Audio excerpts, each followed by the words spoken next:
Hello, this is Ralph Ginorio. Welcome to the 24th installment of my video adaptation of my classroom lessons on the historical background to the 9/11 atrocities. My grandfather, who worked in the tugboats of New York Harbor, knew all sorts of people. And one of them was a man who was a survivor of the death camps. And the story my grandfather tells is of how he survived. You see, when American troops, British troops, and Russian troops liberated the sites of atrocity, of unspeakably unnamably horrible atrocity, they found camps filled with skeletons that moved, that had translucent skin, where you could see the bones and the joints, the bloodless veins. These were the walking dead, or should I say, the remnant of the living, the survivors of Hitler's final solution. Be clear, it took a world war to end it. It took the armies of three major powers to end it.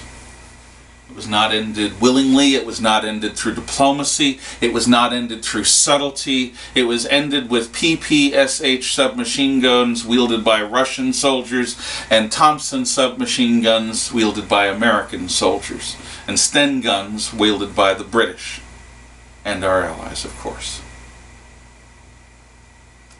These skeletons smelled like nothing you could imagine. The camp smelled like nothing you could imagine, unless you were there. They moved and they crowded around the soldiers, desperately pawing at them, almost reverentially, almost worshipfully. The Nazis had fled, and they were still alive. In the last days, the Nazis tried death marching some, murdering others, but in the end there were survivors in most of these camps, and those survivors were in some ways more horrific than the corpses and skeletons and body parts and bones and ashes piled like cordwood in other places in these camps. These living were witnesses to something straight out of hell. And our troops, and the British troops, and even the Russian troops treated like slaves by their own communist government, even the Russian troops did the humane thing. It offered these walking skeletons food. Thousands died of the mercy of Allied soldiers. Their systems were shocked by the sudden intake of calories, the sudden intake of food. These were people that were so weak, literally a breeze, a strong wind could kill them.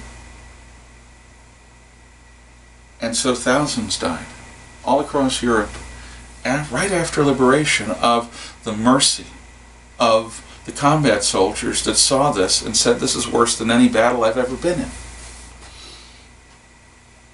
Finally, people showed up, political officers, staff officers higher up, saying, stop feeding them! And also saying, get them back in the camps! What? Get them back in the camps!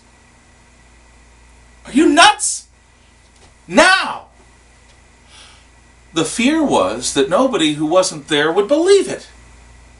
Not that that would ever happen. Not that there aren't a bunch of moronic, jackass Holocaust deniers out there. These are the same type of people who think Jim Morrison and Elvis are partying out with Jimi Hendrix in South Africa, that we never went to the moon, and, oh God, conspiracy nuts. They wanted to film it. They wanted to document it.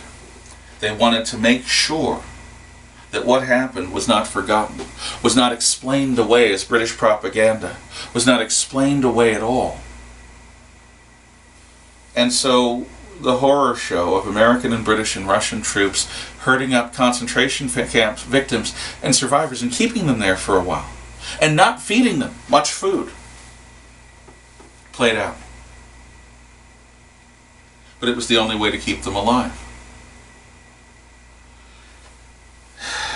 The generals came. Eisenhower and Patton lost their lunch, or almost.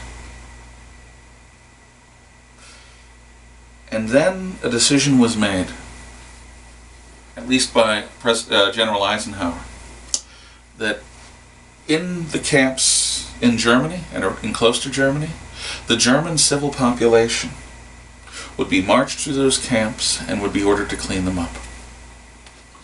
German civilians who had lived with plausible deniability in the world of euphemism, who had seen trainload after trainload after trainload filled with dead men walking, Jews and gypsies, homosexuals, devout Christians, Jehovah's Witnesses, and anyone else not fit to live in Hitler's new, improved reality.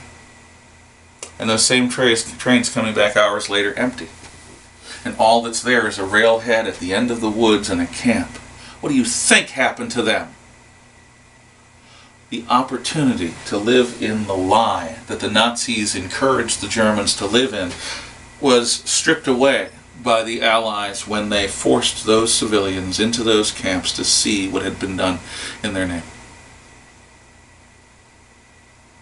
And to clean up. My grandfather's friend, who didn't speak a word of English, heard a GI say, "Pea soup."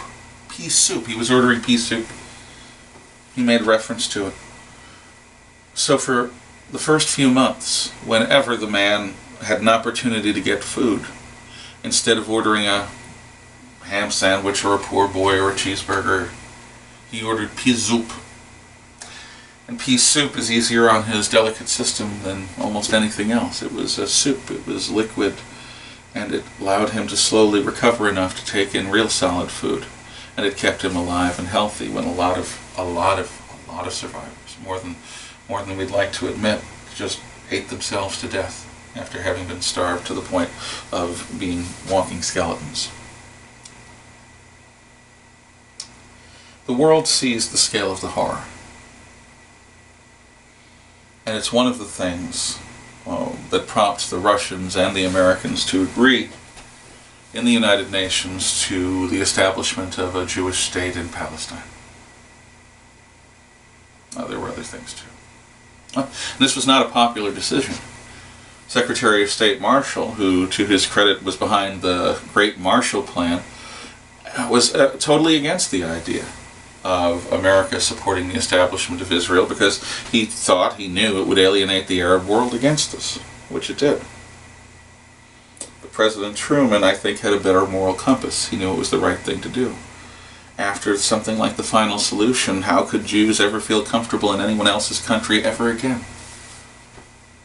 There needed to be a place where Jews could go that was theirs, that was safe as safe could be for a Jew.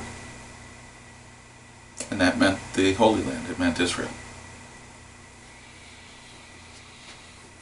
And we'll tell the story of the history of the world, the Arab-Israeli conflict and the War on Terror from 1947 in the last few videos of this cycle. But for now, understand, history is what we remember. I'm not a scholastic historian. I have precious little respect, honestly, for modern scholastic history. How many proverbial historical angels can dance on the head of an evidential pin? How can we quantify and statistify history, and how can we make it all politically correct so that there are no heroes and villains, so that we deconstruct the heroes of our past and deconstruct ourselves while we're at it, and all that other errant nonsense practiced in universities these days. History is simple. It's what we remember. And it's good for two things. It's good to tell us wisdom from folly, and it's good to help us remember who we are culturally. Wisdom from folly, who we are culturally.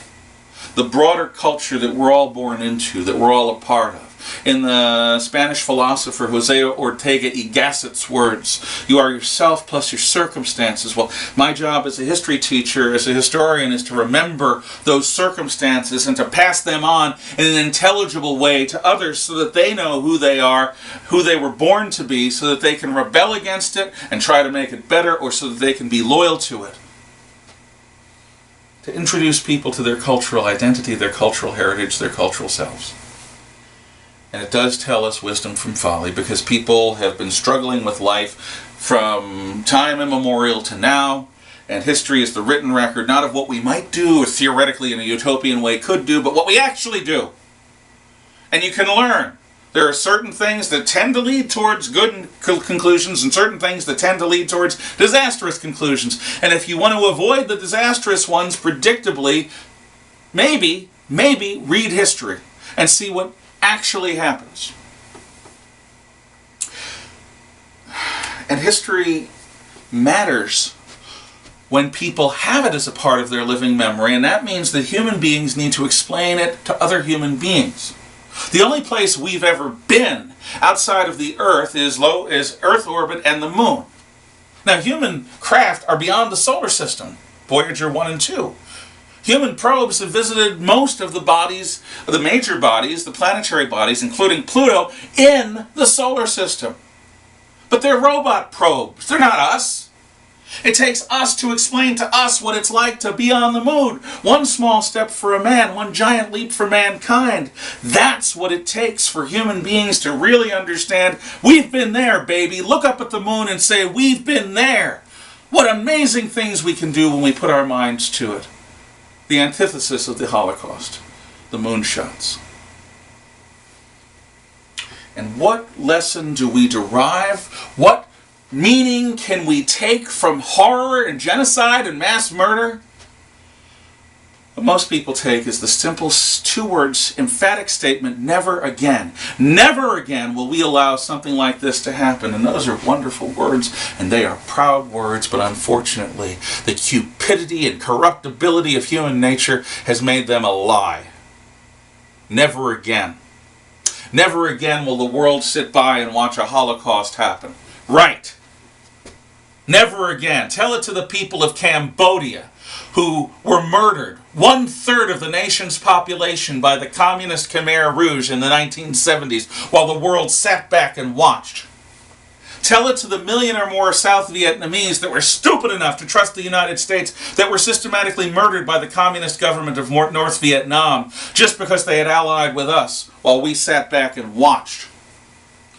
Tell it to the people of Uganda who were murdered by Idi Amin, to the people of sub-Saharan Africa murdered by 20 dictators since colonial independence, where you have cannibals in charge of nation states, at least on a few occasions proven. Tell it to the people of China while the world watched Mao Zedong and his Great Leap Forward and his Cultural Revolution murder about 100 million people, his own civilians, in peacetime. Tell it to the Russian people and their victims under their communist government. Tell it to the people of what used to be Yugoslavia, as the world sat by for years and watched ethnic cleansing. Tell it to the people of Rwanda that watched one tribe wipe out another almost entirely, while the world did nothing. Tell it to the Kurds, oppressed by the Turks, the Iranians, and Saddam Hussein's Iraq. Never again. Tell it to the people of Syria today, when mustard gas is used on them by their own government, and we sit around and play politics and let the goddamned Russians who back these murderers dictate terms. Never again doesn't mean a damn thing sometimes. Because to stop horror, are you willing, am I willing right now to go into harm's way to stand against evil? Well, a few people are. Thank God. America has done some good. The West has done some good. NATO has done some good. but unfortunately never happens a little bit more often than it should. Because people love their lives or are afraid to lose what little they have in their lives for the sake of a cause, a friend, a noble mission. What does the Holocaust mean to you?